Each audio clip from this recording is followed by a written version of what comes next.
Penn State 49, Purdue 10. I'm Greg Pickel from BlueWhiteIllustrated.com at Ross-Ade Stadium in West Lafayette, Indiana. Purdue was as bad as everybody thought they were coming into this game. The Boilermakers dropped to 1-9. Penn State, on the other hand, as good, if not better than advertised.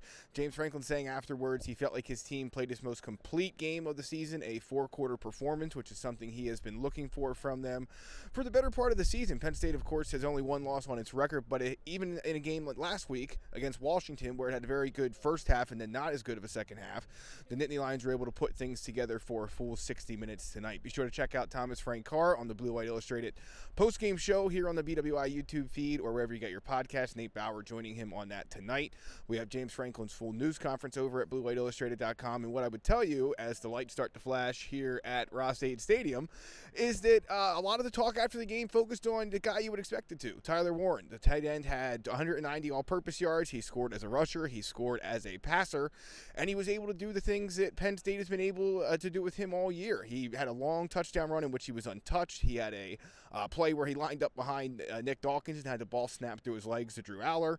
He did just about everything that Andy Koldenicki could think of in this game. Also had a receiving touchdown. James Franklin asked afterwards, as the lights go out now and then come back on here at Ross-Ade Stadium, at much like Purdue's performance, that, should he be in the conversation for the Heisman? And James Franklin was, of course, adamant that he thinks that is the case. He thinks that not just the Mackey Award, which goes to the nation's top tight end, should be something he wins, but that he should be in the conversation for the Paul Hornung Award, which goes to the most versatile player in college football. And he should be in the Heisman conversation. And even if you don't think he's going to end up in New York, and at this point in time I don't, certainly there's a lot to be said about what Penn State gets from him. James Franklin said that he could envision the kind of year that he's having, but not at this level. He called it one of the most special seasons he's ever seen in his 30 or so years of coaching. So Tyler Warren, big part of the conversation. The four-quarter, 60-minute thing was as well. Penn State wins 49-10 over Purdue in its penultimate road trip of the season. It gets ready now to head to Minnesota. Some injury questions will linger coming out of this game. J.B. Nelson, the backup offensive lineman,